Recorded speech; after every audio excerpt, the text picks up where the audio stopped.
di tengah keadaan yang seperti ini kita masih diberi kesehatan, dan tetap jangan lupa jaga kesehatan ya teman-teman.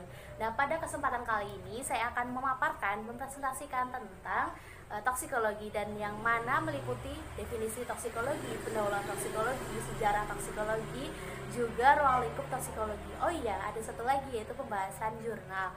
Nah, langsung saja, dan sebelum dimulai jangan lupa dong teman-teman like, komen, dan subscribe dulu biar aku tuh makin semangat gitu loh mempresentasikannya. Baiklah, langsung saja kita lihat PowerPoint-nya. Baiklah, untuk mempersingkat waktu kita langsung saja ke PPT-nya. Yang pertama adalah tugas mata kuliah toksikologi. Nah, pada kesempatan kali ini akan saya bahas antara lain ada pendahuluan, sejarah, dan definisi toksikologi. Pokok-pokok inti.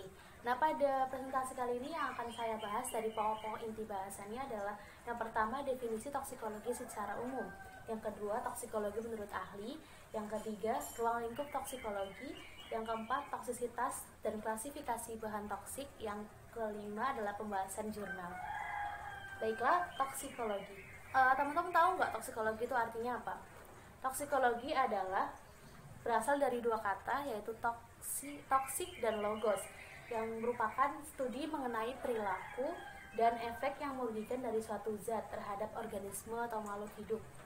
Nah, dalam toksikologi dipelajari mengenai gejala, mekanisme, cara detoksifikasi, serta deteksi keracunan pada sistem biologis makhluk hidup. Ilmu-ilmu yang terkait pada ilmu toksikologi adalah contohnya ada biologi, farmakologi, biokimia, fisiologi, dan patofisiologi. Toksikologi menurut ahli, dan yang pertama ada Loomis pada tahun 1978. Toksikologi merupakan ilmu yang mempelajari aksi bahaya zat kimia dan sistem biologi, itu menurut Loomis. Nah, yang kedua ada Doll dan Bruch pada tahun 1986. Doll dan Bruch mengatakan bahwa toksikologi merupakan ilmu yang mempelajari pengaruh zat kimia yang merugikan atas sistem biologi. Yang ketiga ada Timbrell pada tahun 1989. Toksikologi merupakan ilmu yang mempelajari interaksi antara zat kimia dan sistem makhluk hidup atau sistem biologi. Nah, ruang lingkup toksikologi. Pada ruang lingkup toksikologi ada tiga. Yang pertama ada toksikologi lingkungan, toksikologi ekonomi, dan toksikologi kehakiman. Yang pertama, toksikologi lingkungan yang mempelajari tentang penguraian, pemajaan, eksposur zat kimia atau pencemaran lingkungan dari makanan dan dalam air yang tidak disengaja pada jaringan biologi, lebih khususnya pada manusia atau hewan-hewan dan makhluk hidup. Toksikologi ekonomi mempelajari terkhusus mengenai penguraian pengaruh bahaya zat kimia yang sengaja diberikan pada jaringan biologi dengan maksud untuk mendapatkan pengaruh atau efek dari perlakuan tersebut. Toksikologi kehakiman menangani aspek medis dan aspek hukum atas pengaruh berbahaya zat kimia, baik yang dipajarkan secara sengaja atau dengan cara tidak sengaja. Nah, toksikologi kehakiman sendiri sudah biasa kita kenal atau umumnya kita kenal dengan toksikologi forensik yang biasa menangani tentang kasus-kasus kriminal yang berkaitan dengan kasus-kasus toksikologi juga. Dan selanjutnya, dalam bidang toksikologi sudah dikenal adanya postulat Paracelsus pada tahun 1493 sampai 1541 yang berbunyi, all substances are poisons. There is none which is not a poison. The right dose differentiates a poison from a remedy. Yang artinya adalah semua zat merupakan racun. Tidak ada yang tidak racun. Dosis yang tepat yang membedakan racun dan obat.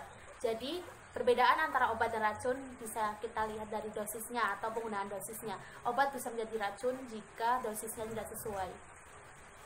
Yang selanjutnya adalah toksisitas. Toksisitas merupakan istilah relatif yang biasa digunakan dalam membandingkan suatu zat kimia yang satu dengan zat kimia yang lain. Atau biasa untuk mengatakan bahwa suatu zat kimia lebih berbahaya dari zat kimia yang lain. Nah, untuk presentasi kali ini saya memaparkan tabel dari toksisitas menurut kategori LD50.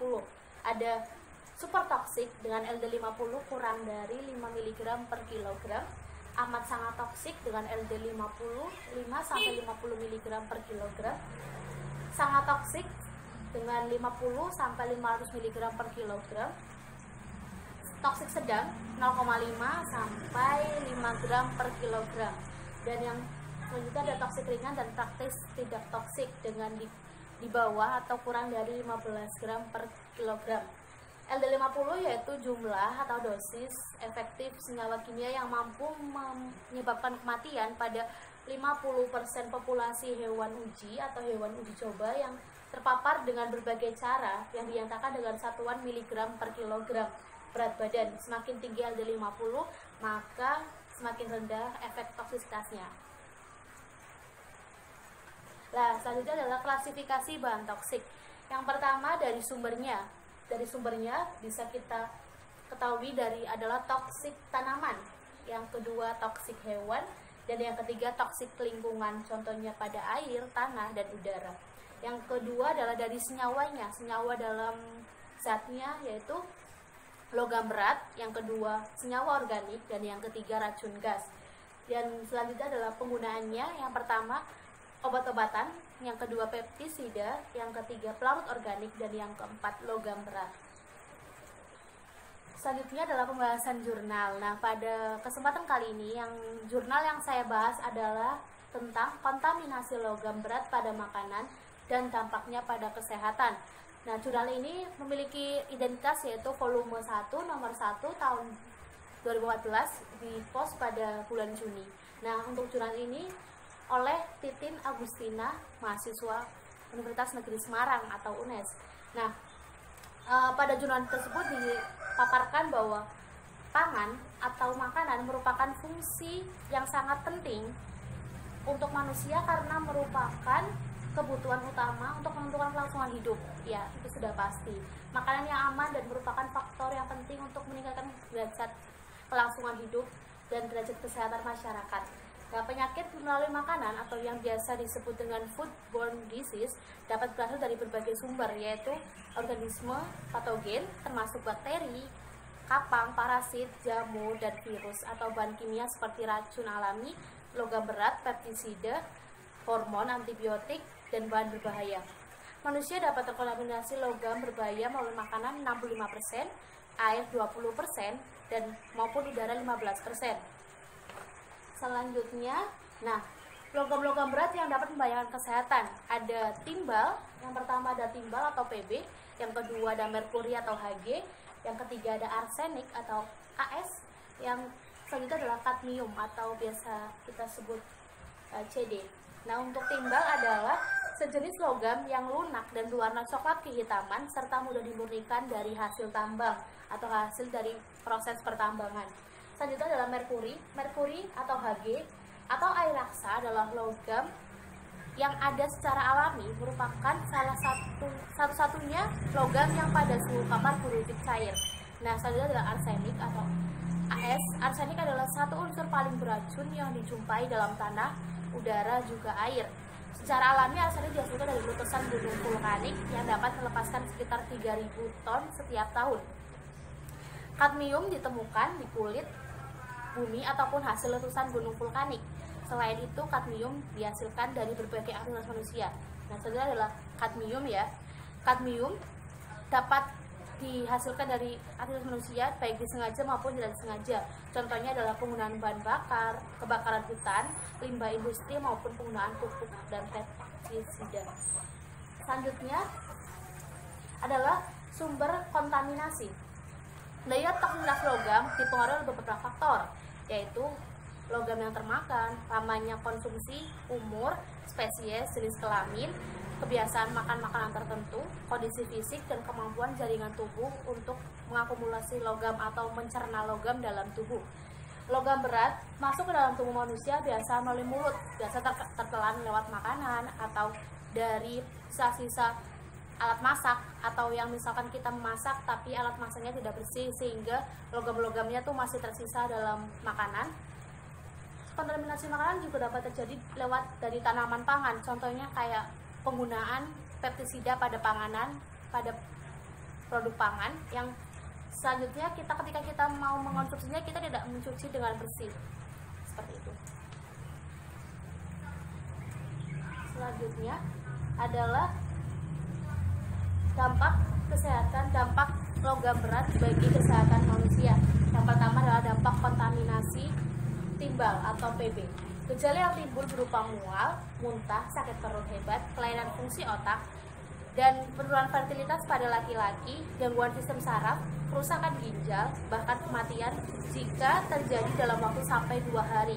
Keracunan timbal pada anak dapat mengurangi kecerdasan, konsentrasi belajar, dan menyebabkan penurunan konsentrasi atau kecerdasan intelektual atau IQ di bawah 80.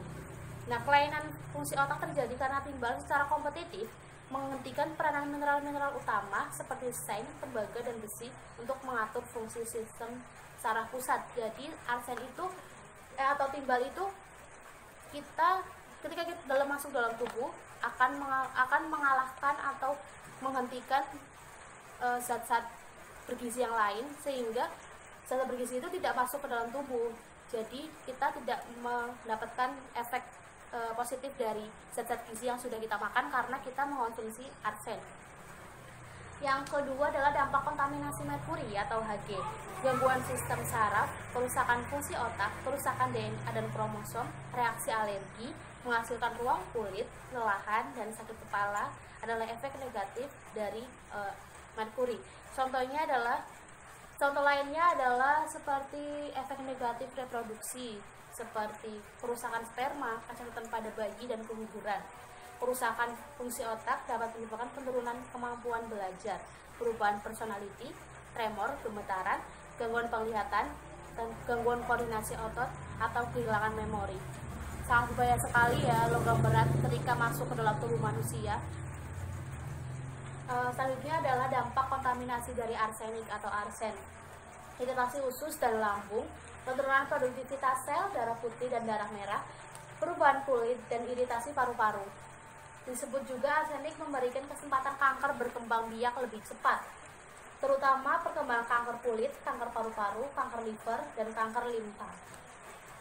Yang selanjutnya adalah dampak kontaminasi kadmium. Di dalam tubuh, kadmium diangkut ke hati oleh darah. Selanjutnya akan membentuk ikatan dengan protein dan diangkut ke ginjal dan terakumulasi di ginjal.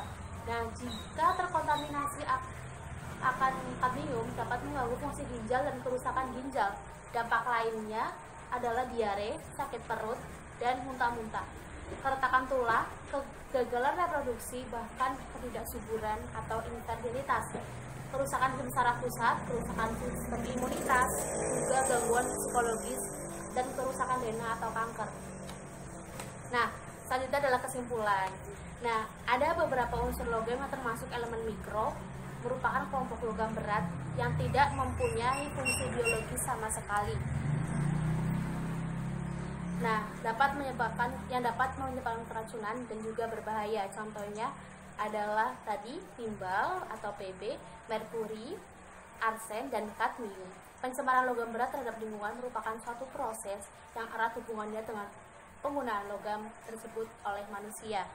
Jadi, toksitas atau toksikologi sendiri sangat penting. Ketika kita mempelajari toksikologi, kita juga bisa mempelajari tentang efek toksik suatu zat, dan kita bisa mempelajari bagaimana cara kita menanggulangi ketika kita terpapar dengan zat kimia berbahaya. Dan dengan kita mengerti toksikologi, kita bisa menghindari mengonsumsi atau menghindari terpapar dari zat kimia. Seperti itu.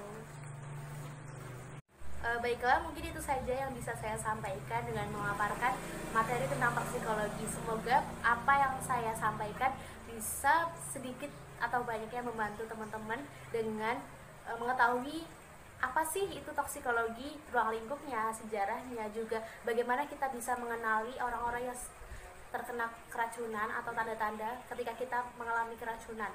Dan ada beberapa banyak zat kimia dalam kehidupan sehari-hari yang sangat dan harus kita hindari demi kesehatan kita, demi berlangsungnya hidup kita, juga demi kelangsungan lingkungan yang sehat dan lingkungan yang bersih. Mungkin itu saja dari saya. Mohon maaf apabila ada kata-kata yang salah, kata-kata yang kurang berkenan di hati teman-teman, di hati para penonton semuanya.